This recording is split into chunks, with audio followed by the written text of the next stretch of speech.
ఇప్పుడే జీ5 app download చేయండి. చూడండి మీ ఫేవరెట్ టీవీ షోస్ ఎప్పుడైనా ఎక్కడైనా. తప్పు నేనే చేశానని నువ్వు కూడా నమ్ముతున్నావా సురేష్? నువ్వు ఇలా చేస్తావు అనుకోలేదు కౌశికి. కానిస్టేబుల్ తీసుకురండి. అత్తయ్య గారు, నిజంగా నేను కంప్లైంట్ ఇవ్వలేదు. అత్తయ్య గారు,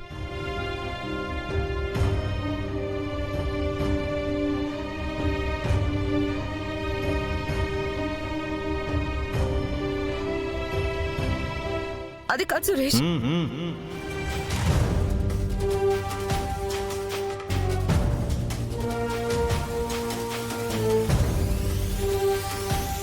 ఏం చెప్తావు కౌశికి? నిన్ను ప్రేమించినప్పుడు ఎంత సంతోషంగా ఉన్నాను. జీవితాంతం అంతే సంతోషంగా ఉండాలని నిన్ను పెళ్లి చేసుకున్నాను. పెళ్ళైన కొన్నాళ్ళకి మనకు మనస్పర్ధలొచ్చి మనం విడిపోతే నాదే తప్పు అనుకున్నాను. నన్ను నేనే నిందించుకున్నాను. నువ్వు నన్ను ఎంత అన్నా చీతరించుకున్నా నీతోనే కలిసి ఉండాలని ప్రతిక్షణం పరితపించాను. ఎంతో కష్టపడి మళ్ళీ నీ జీవితంలో స్థానం సంపాదించా అని ఎంతో మురిసిపోయాను. కానీ ఇప్పుడు అర్థమవుతుంది, నేను కష్టాలని దుఃఖాలని వెతుక్కుంటూ వచ్చానని. పాపం మా అమ్మ పిచ్చిది. నువ్వు మా ఇంటి మహాలక్ష్మివి. నువ్వు మా ఇంట్లో అడుగు పెడితే మా ఇల్లంతా సంతోషంగా ఉంటుందని చాలా సంతోషపడింది. షష్ఠి పూర్తి రోజు మా ఇంట్లో అడుగు పెట్టావు చూడు, ఆ రోజే పతనం మొదలైంది. ఆ రోజు మా నాన్న చావు కారణమయ్యా.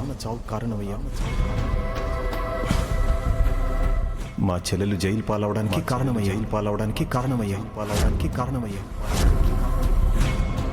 అది చాలదు అన్నట్టు ఇప్పుడు అన్యాయంగా మా అమ్మను కూడా జైలుకి పంపించాం.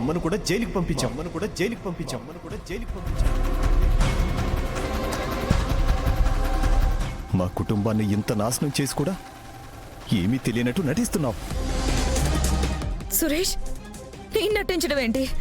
నీ కుటుంబం నా కుటుంబం కాదా? నా కుటుంబాన్ని నేనెందుకు నాశనం చేయాలనుకుంటాను? చేశావు కదా కౌశికి. బావా, అక్క గురించి అందరికంటే మీకే బాగా తెలుసు. ఖచ్చితంగా అక్క ఈ పని చేసుండదు. ఎవరో కావాలని అక్కని ఇరికించుంటారు. అవునన్నయ్య, తొందరపడి వదిన్ని నిందించకండి.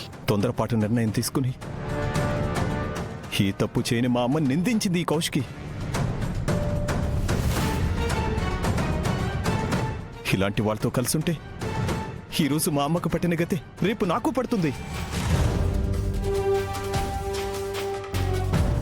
నా వెనకే ఉంటూ నా వెనకే గోతులు తీసే ఇలాంటి వాళ్ళతో ఉండాలనుకోవడం నా మూర్ఖత్వం అవుతుంది.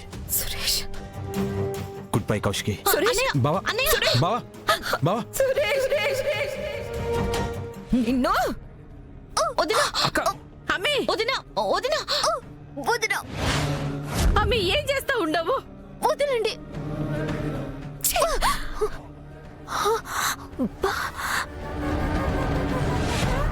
ఏందమ్మే నువ్వు చేస్తా ఉండే పని?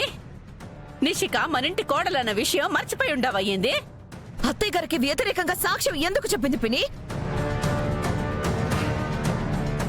అసలు కేసే నేను పెట్టలేదు. అలాంటిది ఇప్పుడు నిషిక సాక్ష్యం చెప్పడం వల్ల మా అత్తయ్య గారికి శిక్ష పడింది. దానివల్ల నాకు శిక్ష పడింది. ఆయన నేను చేసిన తప్పేంటోదినా?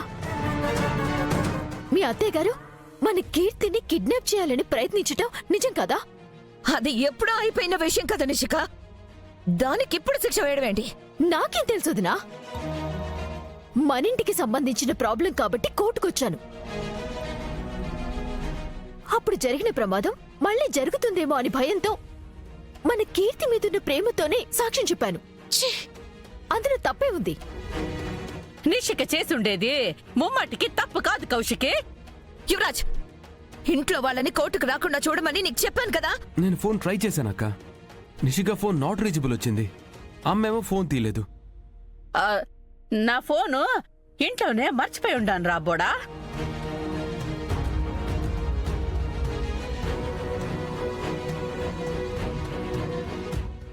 చూడమ్మే, నువ్వేమన్నా అనుకో, తప్పు చేసిన వాళ్ళు తప్పించుకోవడానికి వీల్లేదు. ఆవిడ మీ అత్తగారే అయ్యుండొచ్చు, మాకు వియ్యపురాలే అయ్యుండొచ్చు. కానీ ఆ పొద్దు కీర్తిని మనం కాపాడుకోకుండా ఉండుంటే ఈ పొద్దు మన కీర్తి మన దగ్గర ఉండుండేదా చెప్పు?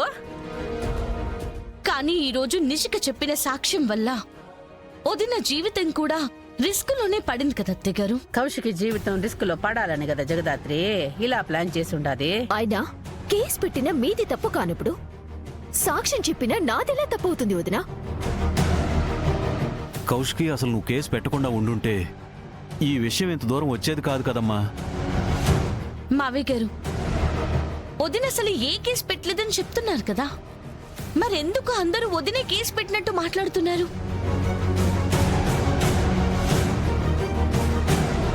అక్క, నువ్వు చెప్పింది మేం నమ్ముతాం, కానీ పోలీసులు కోర్టులు నమ్మవు కదక్క.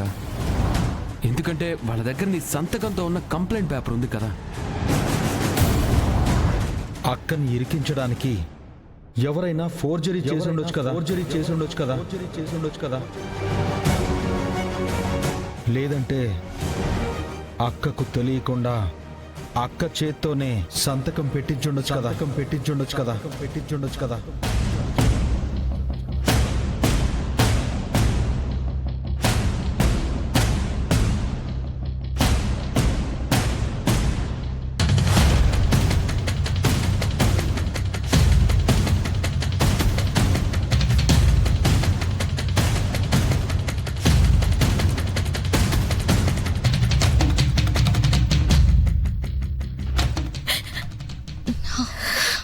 మీరేం బాధపడకండి వదినా, ఇదంతా ఎవరు చేశారో మేం కనిపెడతాం.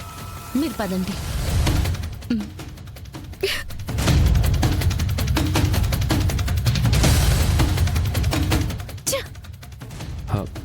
సారీ అమ్మని, నా వల్ల నువ్వు దెబ్బలు తిన్నావు. ఒక దెబ్బ తిన్నాను కాని ఆ కేదార్ జగదాత్రులకి సహాయం చేయాలనుకున్న కౌశికి వదిన్ని దెబ్బతీయగలిగా. కౌశికి వదిన్ని సురేష్ అన్నయ్యని విడదీయగలిగా. ఇప్పుడు వదిన డిప్రెషన్లోకి వెళ్ళటం ఖాయం. ఇప్పుడు మనం చెయ్యాల్సింది ఆ సాక్ష్యాన్ని కేదార్ జగదాత్రులకి దక్కకుండా చెయ్యాలి. పదండి పోదాము.